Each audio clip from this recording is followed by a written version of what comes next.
Well, welcome everybody. It looks like people are joining today for our Love Your Lake seminar today. We're super excited to be giving you our last one for this season.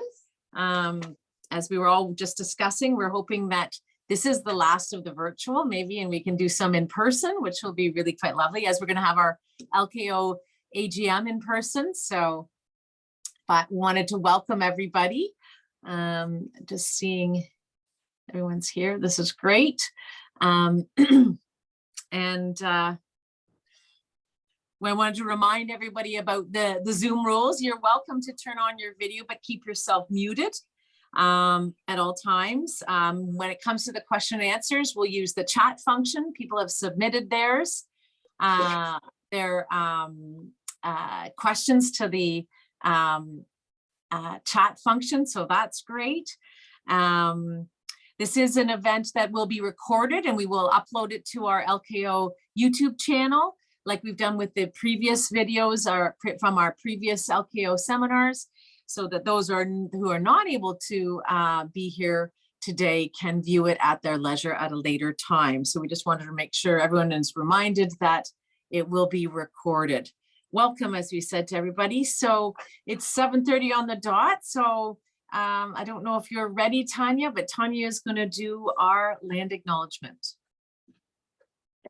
As we gather here today, we respectfully acknowledge that we are situated on the traditional territories of the Anishinaabe, Mississauga lands, and the traditional territory covered by the Williams Treaties. Kashik-Wigamog, an Anishinaabe name meaning lake of long and winding waters, served for a millennia as an important passageway and meeting area for the First Nation peoples.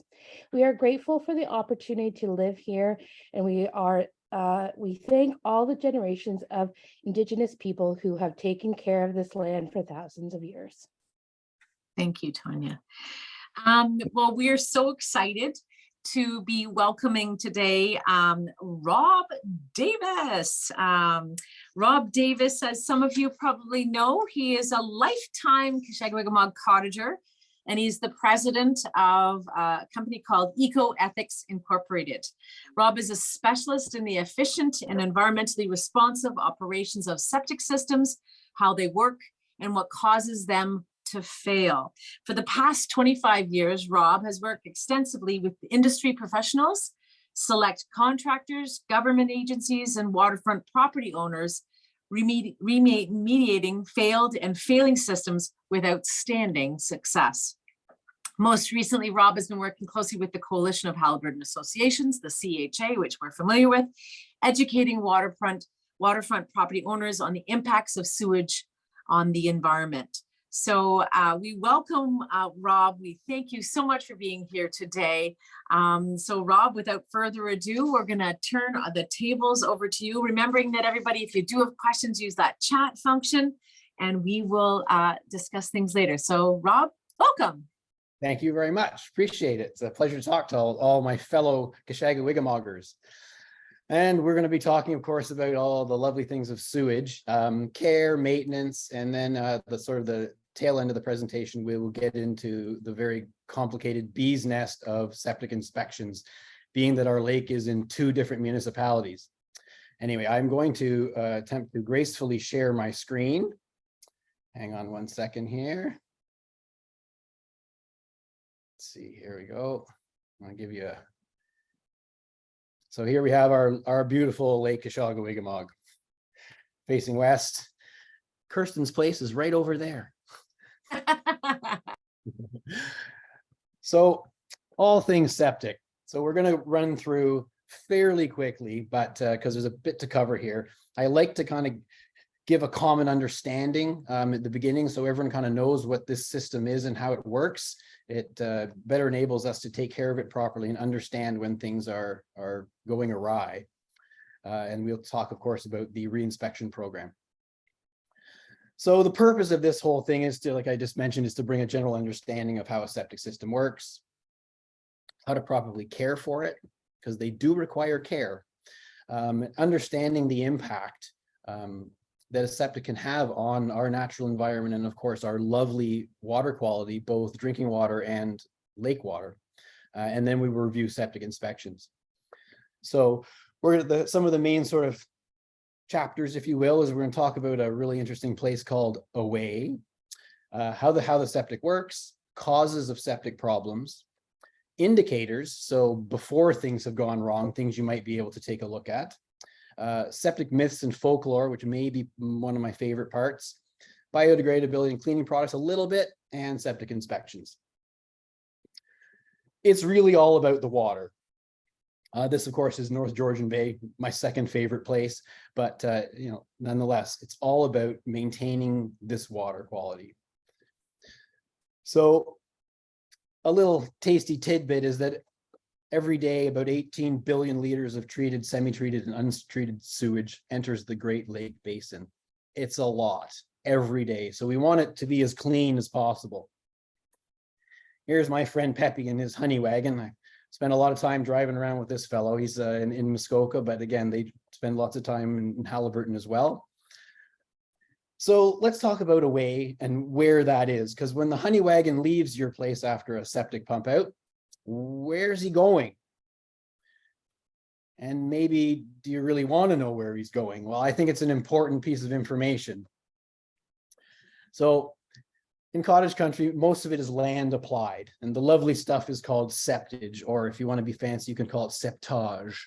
But it's basically the solid and liquid material that's pumped out of your tank, and it's literally spread on a field just like a farmer would manure.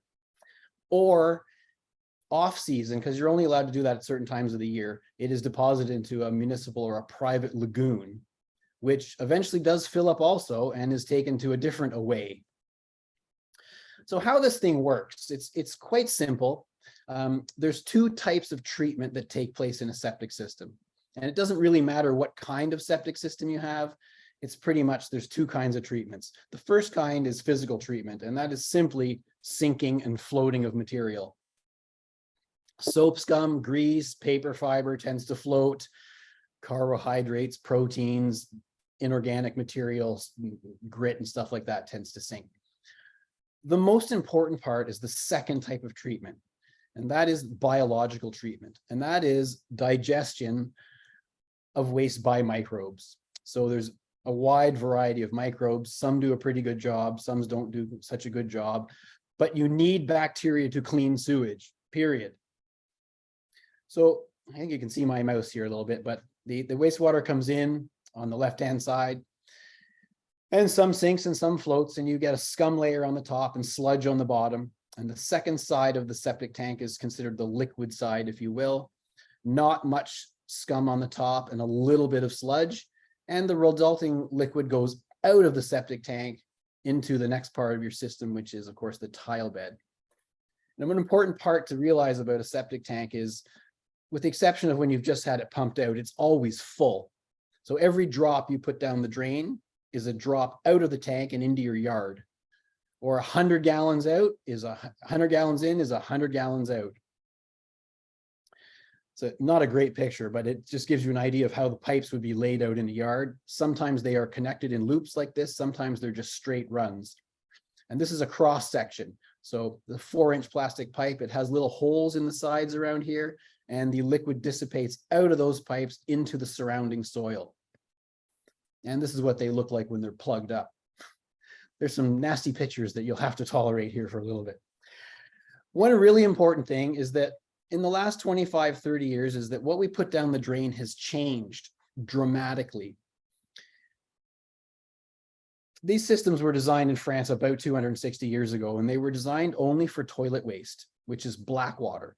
Any other waste that comes out, any waste that comes out of a toilet is black water. The rest is called gray water, and that would be laundry water, kitchen sink, bath, shower water.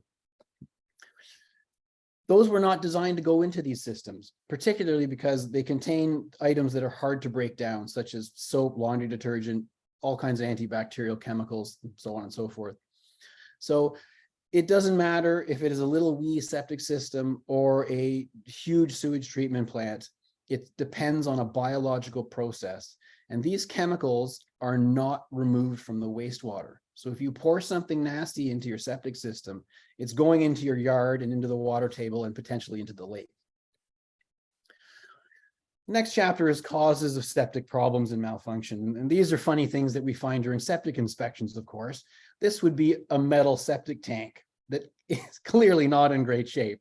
But we're just going to show you a few things that we come across here of causes of septic problems. So poor or improper installation, I think that goes without saying. There's some great contractors in the county. There's also some lousy ones. We run across systems that we call, they were installed for a case of scotch. So these are things that are found during the septic inspection program. Improper maintenance, we'll talk quite a bit about that, but obviously things need to be cared for, pumped out and so on and so forth. Damaged or missing parts, baffles of the septic tank. These things can just slowly degrade over time, and so they need to be paid attention to because it can cause the entire system to fail. Hydraulic overload, it's too much water for over a short period of time. And this is something that older systems suffer from, or as people increase bodies at their cottage can really cause this hydraulic overload. Water softeners, iron filters can actually cause an entire system to fail, even in as little as 2 years. So we'll talk about that a bit. Carburetors, I'm hoping that these are not at anybody's cottage. Septic tanks are not meant for ground up vegetable and animal material. It's just not meant for that. It burdens it significantly. And chemicals of all sorts. We'll talk a little bit more about that. So missing or damaged tank baffles. A baffle is basically a protection that keeps floating material from leaving the septic tank. It also is susceptible to corrosion. But they are a very critical point, and they are one thing that the septic inspections will look for. Sometimes they're just a little plastic weir over the outlet, which is really not great. Sometimes they're concrete, but sometimes they're missing altogether because the gas that's created from septic waste is very, very corrosive. So those baffles, this is the one that we are concerned is the exit baffle is the most important one. And it usually ends up falling off or being just a little piece of it hanging there. So any floating material zips out of your septic tank, and of course it ends up in your tile bed. Another big cause of septic failure, believe it or not, is automatic dishwashing compounds, not the machine itself. They can be excellent, especially with respect to water conservation. However, most of these detergents are problematic because they contain an array of antibacterial chemicals, such as bleaches and hydroxide and all kinds of other things. They really impede the bacteria. In fact, they can actually sterilize your entire tank. There's enough chlorine in one load of your residential dishwasher to sterilize 600 gallons of sewage. And that is a statistic that comes from the University of California Small Flows Council from 1972. So just to show you. So you need to use a phosphate and chlorine-free detergent. It's really critical. Water softeners and iron filters, these are showing up more and more and more at cottage country as more and more people have drilled wells. And I understand. I have 2 septics, we have water softeners, but they don't go into your septic. They go into a stone drain. Because the reason is water softeners do a few things. They remove the fine mineral from the water. And when the system backwashes, it flushes all of that fine particulate into your septic tank, and it's very slow to settle, so it ends up in your tile bed. They also use salt for the most part. And while bacteria can operate in salt, our systems at the cottages here in Ontario are not saltwater based, they are freshwater. So when you dump a very high concentration of saline solution in it, the bacteria do not appreciate it at all, and it actually changes the density of the water. And the amount of water that can be used in a backwash cycle can overload your system to the point of hydraulic overload, because generally water softener backwash is not included in the calculation for your tank size. So direct all backwash to an exterior stone leaching pit, or consult the building code. There's lots of methods involved there. Biodegradability, not too much onto that, but everything will biodegrade. My old Buick will biodegrade if I leave it in my yard long enough, but what does it turn into? So also with respect to natural things, I mean, arsenic is natural, but it doesn't mean you want to put it in your septic system or consume it. It's biodegradable though. Now, biodegradable soap, it needs to be biodegradable within a certain parameter. So you want to look for certifications and verifications, particularly OECD biodegradability and non-toxicity statements. Any product that has those features will blatantly state it on their label. You won't find that on a lot of products that a lot of us use day to day. Names I will not be mentioning today. And greenwashing. There's a lot of product out there that says it's green, and that's just because of the color of the product. It has nothing to do with its environmental integrity. So look for those third-party statements. Here's an example of a system that was actually in Halliburton that was failed, and we were investigating it. And that white stuff that you see there is powdered laundry detergent that does not break down. So it just congeals and sticks to greases and paper fiber, but it doesn't break down in the tank at all. It's a big cause of a septic failure. Here's some indicators. So if you have odors on, I call it that side of the cottage, it's usually sort of downwind, because there's a vent on the top of our roof that vents our sewage system and our plumbing system. And if it smells, it's an indicator that something's not quite right in your septic tank. Instead of things being broken down, they're actually rotting and fermenting on the top, which isn't really what you want. If you have damp areas on the tile bed, that indicates that there is either a broken pipe or a big pile of what's called biomass, which we'll talk about a bit more, is accumulating within the soil outside of the pipe. Green stripes, I'll show you some great pictures of that. That is where you have these long green, extra green stripes on your tile bed area, and it's not the same color in between. So I'll show you some of those and what's causing that. Breakout of effluent, which you can always smell and is generally black in color. That is an indicator that there's something really going sideways with your septic. Slow fixture drains. If your drains start to slow down or your toilets start to gurgle, it probably means that your septic tank is over full or the outlet or inlet is blocked. And frequent pump outs. I mean, septics only need to be pumped out every so often. And you're really only pumping out the solids on the bottom and the scum on the top. The liquid can stay in there. It doesn't really matter. But if your tank is being pumped out often, it's not working. So there's many causes for that as well. And freezing. It happens sometimes, especially in early September, if we get a really cold snap and there's not much snow and someone's tile bed is compromised, it can freeze and then it doesn't take any more liquid, and that's just a bad day.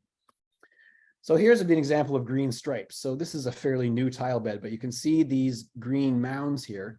Well, those plants are drinking sewage effluent because it's not soaking down into the soil, it's coming to the surface because the soil has been blinded. So another example here is 6 feet in between each of these grassy rows. So this tile bed is in the process of failing. It might be a year or two, but it could be tomorrow. So this is something to look for in your own yard. And this is just another example. This is actually a commercial system, but this run is 60 feet long right here, and it's green in the middle, and it was actually quite damp, but dry on either side of it because of the biomat that's growing in the tile bed. And to explain it, here's my little horrible hand drawing, but here is your pipe, your weeper pipe from your tile, and this would be the sand or soil or gravel that's around it. This material here is called biomat, and it actually blinds the soil, so liquid will not go through it. So the liquid starts to move up, and the plants, of course, drink the delicious, nutritious effluent that comes out of your septic tank. And here's what it looks like in real life. This is one of the contractors that we do lots of work in Halliburton. So this black stuff that you see is all blinded soil. Here's the sand here. If you can see my mouse wiggling there, it's clean here. There's the biomat that's blinded the soil. So this whole system went bubbling up like no tomorrow. In your own septic tank, this is one thing that inspectors would look for example, is this is the outlet of the tank. So this liquid is almost to the top of it. And that means that the tile bed is full of water. So the tile bed has failed. this would give you an instant inspection failure, and the tile bed would probably need to be replaced. Probably. There's ways to get around that or to do it without replacing it, but that's not part of the seminar. That's for another day. But this is a really good example of, as soon as that lid is lifted up, and if your tank is full and the liquid is over or above the bottom of that pipe, the system is failing, and you might not even know yet. This would be another thing they look for in the septic inspections, is this is an overflowed septic tank. So this is actual biomass that is now growing on the top of the dirt, and the tank lid is under the grass there. And look how luscious the grass is around there from all the nutrients. Poor installation. Well, here's an example of a poor installation, and also an illegal installation in Haliburton. It was installed without a permit, and there was a very big storm, and lo and behold, it washed the side of the lakeside tile bed away. So obviously that system had to be replaced, but there's where you have to check your contractors. Here is why you don't pump your septic tank out in the fall, because in the spring, if the water table is high, your empty septic tank can act like a boat and pop right out of the ground. So if you're going to pump your septic tank out in the fall because it needs it, you just need to fill it up with water first. These are another things that we try to find with the septic inspections. This is where the outlet has been leaking. And so some liquid was going to the tile bed, but lots of it wasn't. So that would leak directly into the groundwater and into the lake. And this is one of the main kind of things that we're looking for in septic inspections, is this kind of stuff. Because how would you know that the grout around your outlet pipe has failed? You wouldn't know unless it's inspected. The septic pumper is not going to look for that unless they are a very savvy contractor. Again, this is something that we found at a place in Haliburton where someone tried to repair the outlet of their septic tank themselves, and they just jammed a plastic pipe into the old clay pipe, and it still was leaking like crazy. So this resulted in a pool of sewage on the outside of their tank, and hence the attention was drawn to it. Roots can be a huge problem for a septic. So again, this is something that the inspections look for, because the roots can totally clog up your septic bed, as well as, this is a picture from inside the tank. So you can see this is almost impossible to get out. You need kind of a chainsaw and a very brave septic contractor. These are cedar roots. So again, it's completely filled the top of the tank. This tank also hasn't been pumped in 25 years, which is a different story. But and here is the concrete baffle that I was talking about earlier, right there. When a septic system fails, I know it might be a bit of an extreme word, but I call it a series of natural disasters can kind of happen. Number one is, of course, nutrient pollution, which is really what wrecks our lakes. It also provides bacterial contamination, but I'm much less concerned about that than the nutrients. Of course, excessive nutrients can cause blue-green algae blooms and premature aging of the lake, which our lake is suffering from a little bit, I have to say. We also, of course, have a sewage treatment plant on our lake, but again, that's another talk, but it gets a little bit of extra nutrients. So we want to keep our septics in really good shape. Sewage has all kinds of really ridiculous things in it, pathogens, viruses, all kinds of stuff, hepatitis, and who knows what your friends and neighbors have that could be leaking out into the yard. So never getting a septic pumped out also. It's one of the myths that I'll talk about later, but septics fill up, even if they're working really well. Every year, there's a little bit of sludge on the bottom and a little sludge in the top. So over the years, your tank becomes smaller and smaller and smaller. So it needs to be serviced every 3 to 5 years, roughly. Septic myths and folklore. This is kind of funny, and I learn new things almost every year, but that you never need to pump your tank out. Well, we've talked about that. Green stripes, I know my septic's working perfect. I can see exactly where the tile lines are. It's perfect. No, that'd be a myth. That would be a failing septic. Just add some roadkill. Now, this is a little bit colorful, but people do this. They will put, seriously, like a dead raccoon, rotten protein, red squirrels, mice, like you can't imagine. The idea is not bad. The idea is add bacteria to your septic. That's a good idea. but the bacteria that are in something that's decomposing at the side of the road is not the kind of bacteria that you want in your system. Plus, when the septic guy vacuums out your tank and the bones get stuck in his hose, he gets really irate and might turn the pump the other way. Same thing with yogurt. Doesn't do anything except burden your septic. Yeast is a bit of a problem. This is a real old tale. Yeast is active on carbohydrates, but if you've made bread or beer, it releases an enormous amount of carbon dioxide bubbles. And so it actually stirs your septic tank up like a milkshake. So it resuspends a lot of the settled solids, which is what you don't want. You want the solids to stay in the tank. Flush through extra water. This is a common comment from plumbing people. Septics do not need extra water at all. So extra water, not good. It just makes for more sewage. And another big myth is never use an additive, which we will talk about a little bit more. All additives are not the same, but we'll get into that a bit later. So what should be added? Natural bacteria from our guts is one of the things, but they're no good at breaking down paper fiber, fats, oils, and of course, soap and detergent. I mean, if you eat some soap, you really don't feel well, right? Because you can't digest it.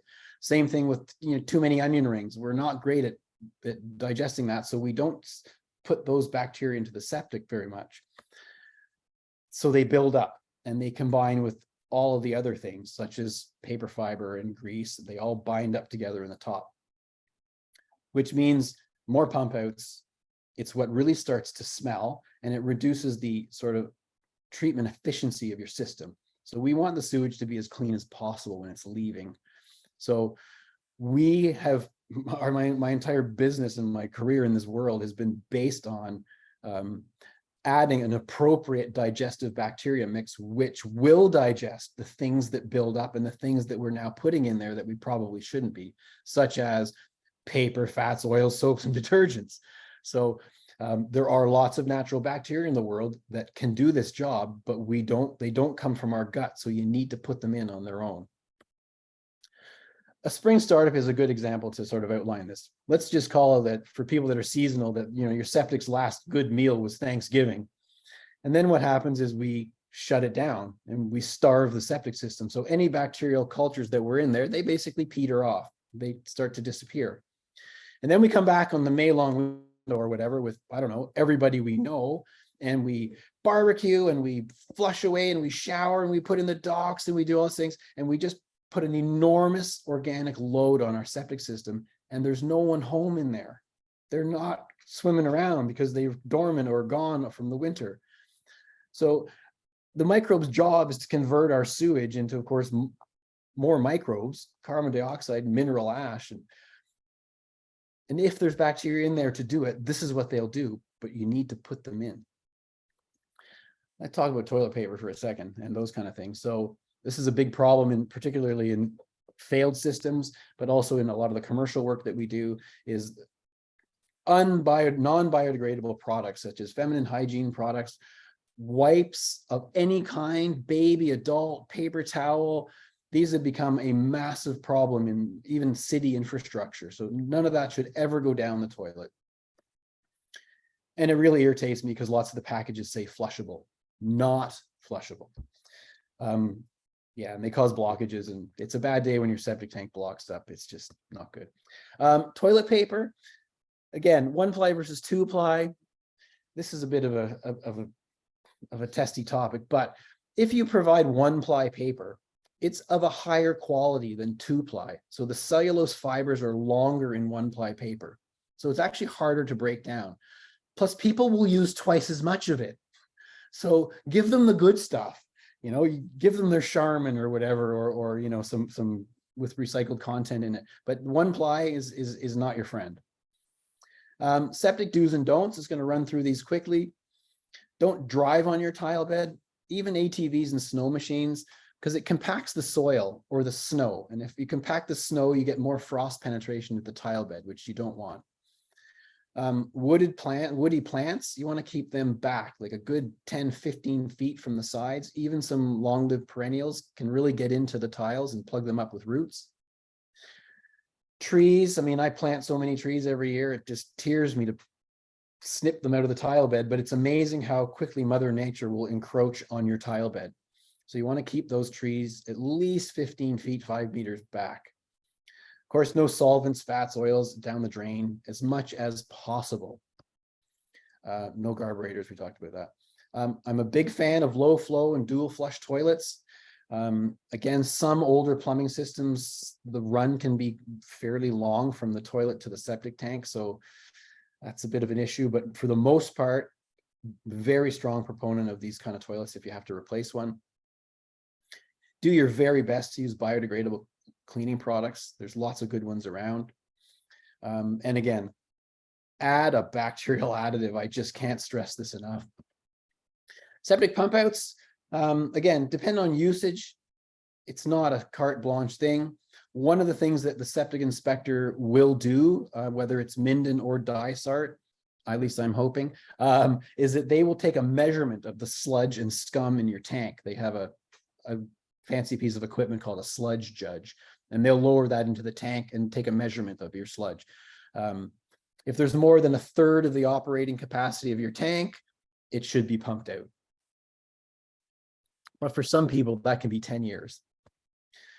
Older systems, older tanks are usually smaller, and single compartment tanks, which of course they don't use anymore. They need to be serviced more often because it's just one great big tank. There's no solid separation, so they need to be serviced more often. And both sides of the tank. This is something that just makes me crazy, because if there's only one lid dug up in your yard when the septic guy comes out, a lot of these companies will just pump that one side. They haven't pumped the other side of the tank. Both sides need to be pumped out. I have seen many systems over the years fail because the contractor was not pumping out the other side. And if there is an septic filter called an effluent filter, it should be cleaned every 3 years or so also. So again, just to review, pump out every 3 to 5 years. Check those baffles because they can be good this year and be no good next year. So it's something that's worth checking every year. Clean your effluent filter. This is a really important one. Anyone that drains their plumbing system, as I do for the winter, is the toilet flapper valves. The rubber can shrink a little bit or crack. And so then when you fill the system up again in the spring, the toilet leaks and you may not notice. And it can leak hundreds of liters of water every day into your system. And that can hydraulically overload it and cause it to fail.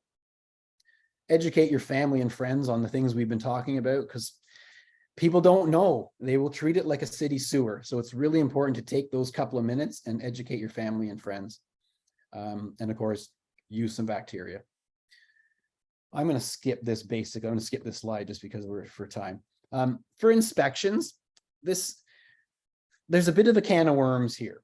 Kashag is in 2 municipalities, of course, right? Minden Hills and Dysart. So WSP is going to be doing the inspections in Minden Hills, and it's a level 3 inspection. This is not the ideal scenario for me or for you guys as septic owners also. Dysart has gone back to level 4s. So they were level 4 a couple of years ago, thanks to the Kinesis Lake group. It went really well, and then they backed off to level 3. They've now gone back up to level 4. So the difference between those two, before we get into too much detail, is a level 3 is the tank lids are off, but the tank is not pumped out. So they look at the tank, they look at the lids, but they don't do a tank inspection because you can't. It's full of the good stuff. Whereas a level 4, if you will, inspection, the tank is full when the inspector arrives, but he arrives with the vacuum truck, and the system, the tank is inspected when it's empty. And a lot of things can be found when the tank is empty that you would never see in a level 3 inspection, like those leaking outlet baffles that I showed you, or a tank that could be cracked and leaking. You're not going to see that necessarily. So a little advice on the side here. I'm in Minden Hills. I am hiring a Dysart. I'm hiring a private septic inspector. It's Home Pro. It's an excellent company. They do lots of inspections, but I'm hiring him to do a level 4 system. My system was installed in 1974. I have had it inspected over the years, but I'm still doing a level 4 inspection and submitting the paperwork to the powers that be. It's just there is a method to do this. If you don't want to do that, it's fine. But the level 3 inspection is like a septic inspection light. So what will happen is you'll be getting an information package from the municipality or from WSP, which is the service provider, if you will, of the inspections. It'll have information about the program, the inspection, booking a date, and the procedure to do so. If you want one on a weekend, try and make the appointment early, because there's only so many weekends, obviously, compared to weekdays, because you need to be there. The inspections take place between May and September. We are responsible for digging up the lids. They will not shovel anything. So the 2 tank lids, and if you have a pump chamber, that lid needs to be removed, because all of the components of the system will be inspected, as well as all the different classes of systems. And I won't get too much into the classes, but there's literally from an outhouse to a holding tank, to a septic tank, to a gray water leaching pit, to a tertiary treatment system. All of these systems will be inspected. And there's certain rules that you have to comply to for all of that stuff. So, and then they will take a tank inspection, a sludge inspection, and a sludge measurement, as well as they will do a tile bed surface inspection. So they will be looking for topical breakout of effluent, like I indicated in a couple of those pictures. And if a problem is found, basically what happens is a document is generated, and it's a remedial action letter and outlining what the failure was or what the issue was. And they indicate the timeline that that repair must be completed. The most common failure is a broken tank lid. It's about, don't quote me on this, but it's about 25%. The lids just get cracked from being opened and so on and so forth. So that's an easy thing to fix before your inspection, I would just like to point out here. You can get a new lid or have it repaired with concrete or whatever, just so it fits nice and tight. And having a riser put on your septic tank so you don't have to dig it up anymore is also a really, really good idea. Again, new tanks have all this stuff, but it's a good thing to do. So again, if you're in Dysart, you're going to be getting a level 4 inspection. It will not be being performed by the WSP organization.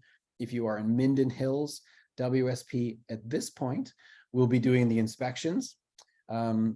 I will just add in here too that they were contracted to do the Dysart ones, but the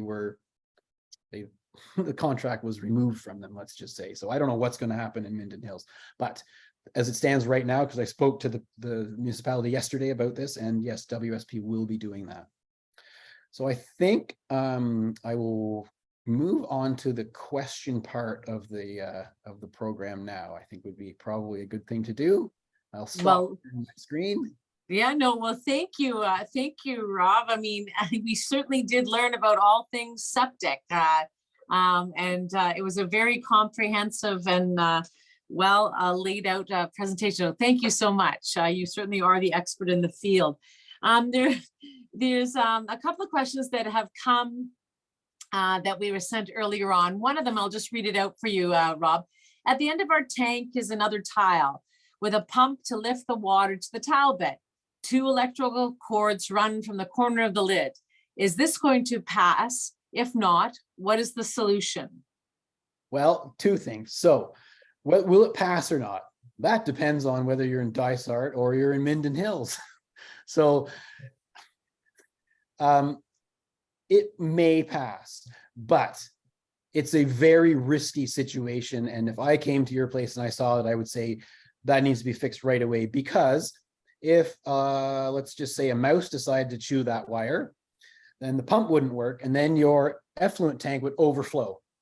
and you may or may not be there, or so, I mean, that's just a horrible thing to have happen. So those wires should be at minimum enclosed in a piece of conduit. And even better would be to put a riser on that pump chamber, and you feed the wires through the side of the wire in the conduit, and then everything is watertight and rodent proof. Okay, well, there you go. So that's a good answer for that one. Thank you, Rob.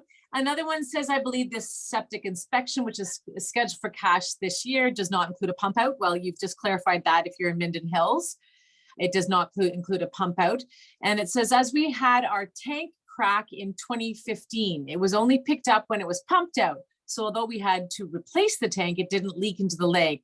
And we did have to replace the whole system, which saved money. We last had the tank pumped in 2020, and I'm wondering if we should have it pumped and inspected this year to keep us on schedule. We would still have to pay a fee to the township. So because it's in Minden Hills, they're not, even if your tank is empty, they're not inspecting the tank. Right. So, but it's your option to hire a septic inspector and have him inspect the tank. 3 years, I mean, it's really up to you, but I would have it inspected if it's of concern. It needs to be pumped out anyway, so get it pumped out and have someone do a level 4 inspection. I mean, the cost difference is minimal. We just have to pay for the pump out, of course. It's the pump out is the issue. Right. Okay, thank you.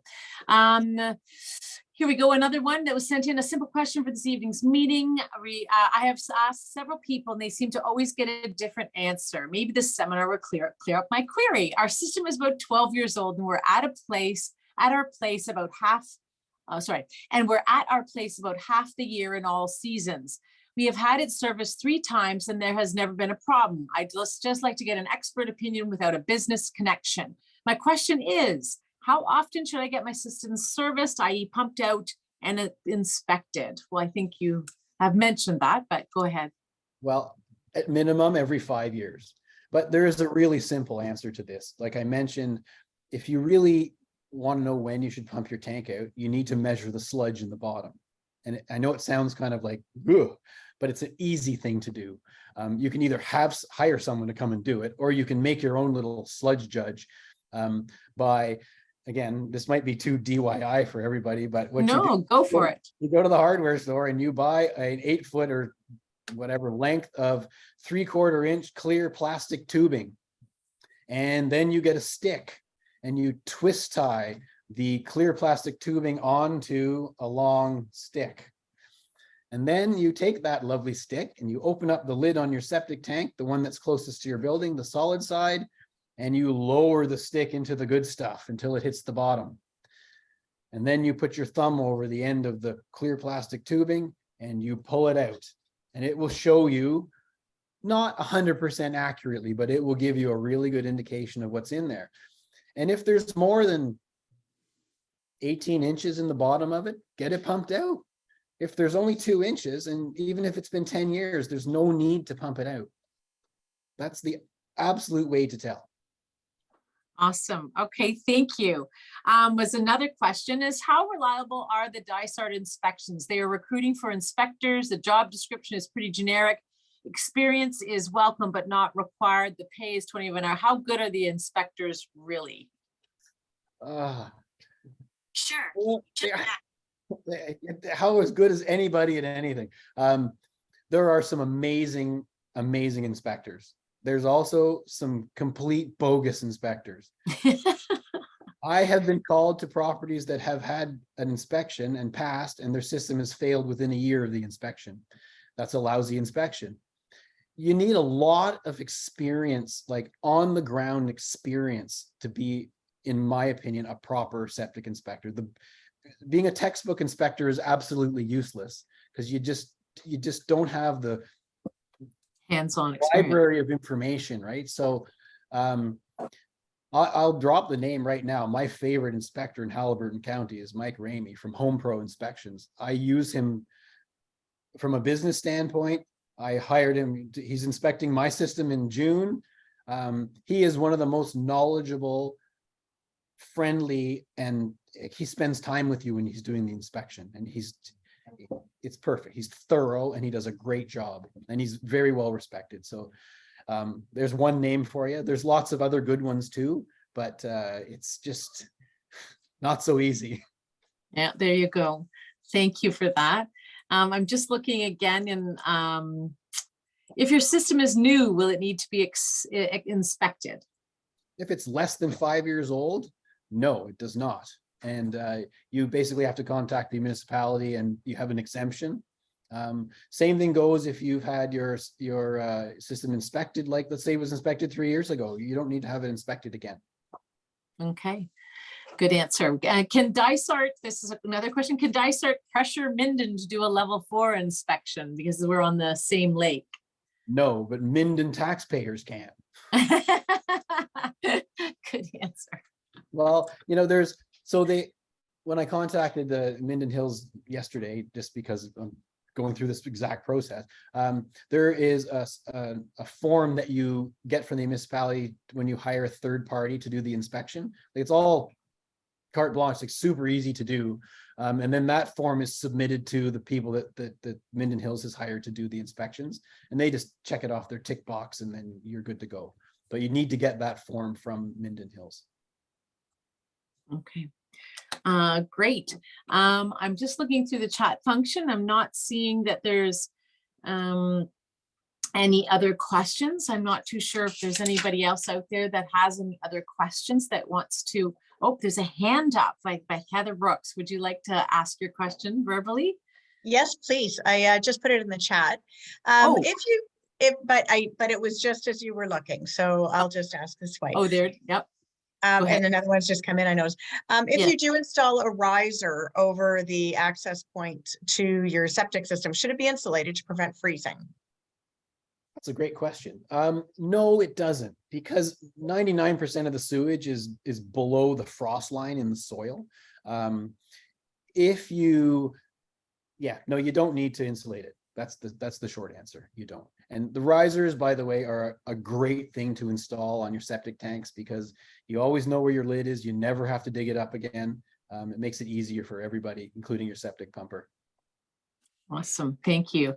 Another question is, what is the approximate cost for third-party inspection? It completely depends on the inspector, but you're looking at about $300, $380. And then if you're having a level 4 done, it would be plus the pump out. And generally speaking, those are separate, like the pumper gets paid and the inspector gets paid. Right. Right. But again, it does depend on who's doing the work. So it's just kind of a ballpark for you. Mm-hmm. Thank you.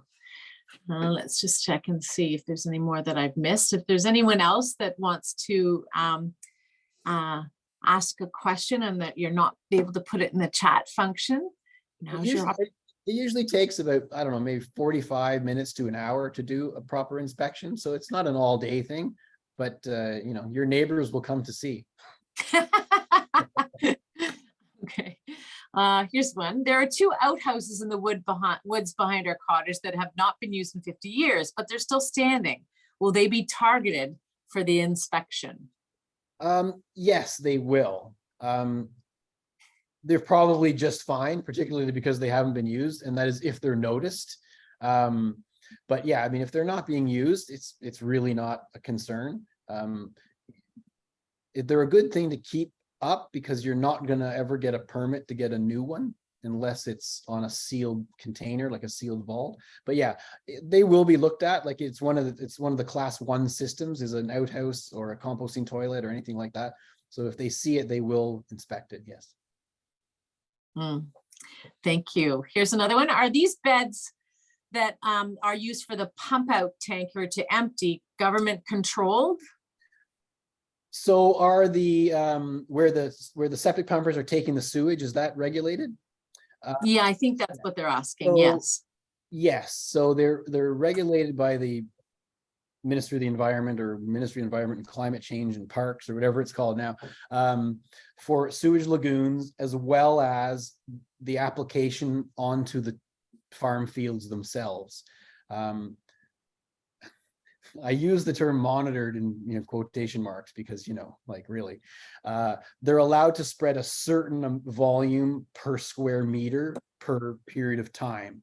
And they're pretty strict about times of the year that you can do it. You're not allowed to do it after the end of November, all the way through the winter until, soon. But yeah, you have to spread on a field, you have to have a certificate from the ministry, and same thing with the sewage lagoons. Yeah. All right, thank you. The question is, what is a quality digestive bacteria that we should use? That's a good question, don't you think, Rob? I think it is an excellent question.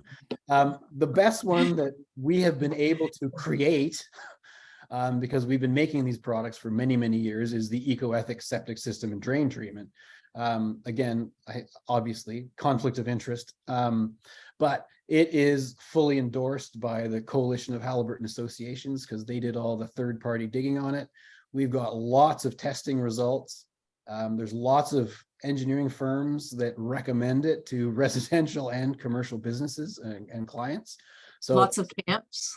Lots of children's camps across the province. And it's widely available in Halliburton too. So it's available from, like, literally, it's in shops in Minden, it's in the hardware store in Halliburton, it's at the pump shop, it's like lots of different places. So yeah. Just on that note, without any use, if you're not at your cottage during the winter time, how much bacterial additive should you add when you come up in the spring? Well, if you haven't used it basically all winter, you should. It's called inoculation. So you do the initial treatment, which in this particular product, it's about 1.5 cups of the powder, which is because it's a spore bacteria. But yeah, about 1.5 cups, something like that. And it just starts your system off like right away. It causes a bloom of bacteria, and they start doing what they're supposed to do to all that good stuff in the tank. Oh, eat it all up. Yummy. Okay. Who can you get to install a riser? That's a good question.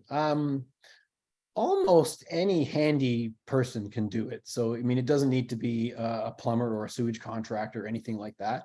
The risers are quite simple. Basically, what you would do is you would scrape off the top of your tank around where the lid is. And these are generally made of green plastic. They're manufactured by a company called Tough Tight. And they come in sections that are usually about, I think they're about 6 or 8 inches high. And they fit together kind of like Lego, if you will, depending on how deep your tank is.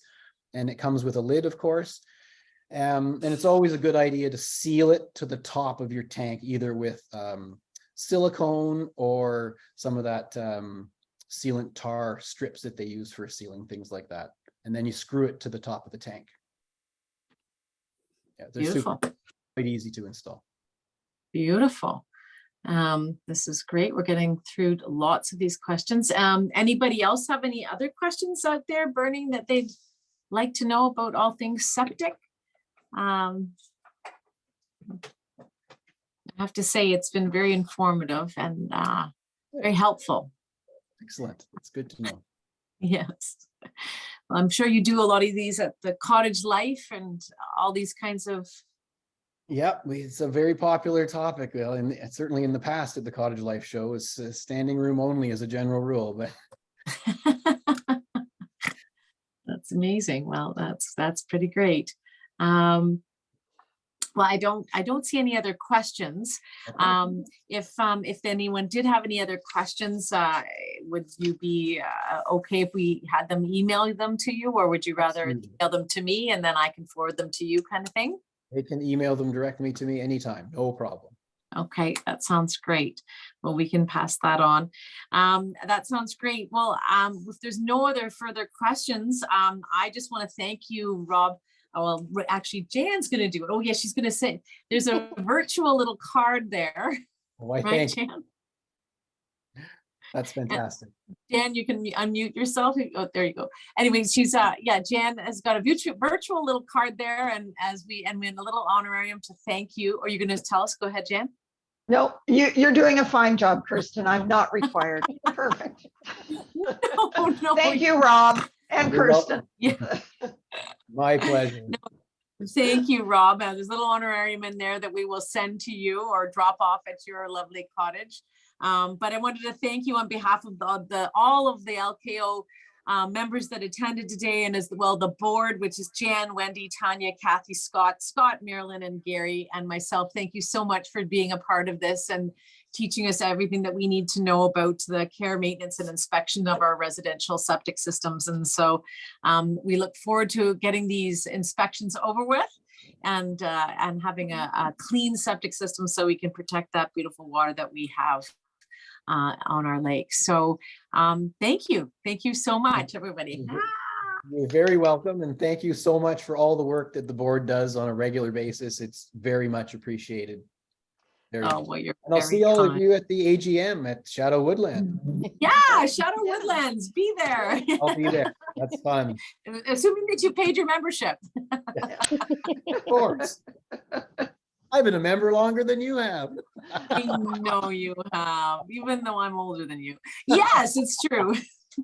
But thank you All right. so much. You're welcome. everybody. Thanks, everybody. And thank you so much. Bye-bye. Thank you, Rob. Bye-bye. Bye.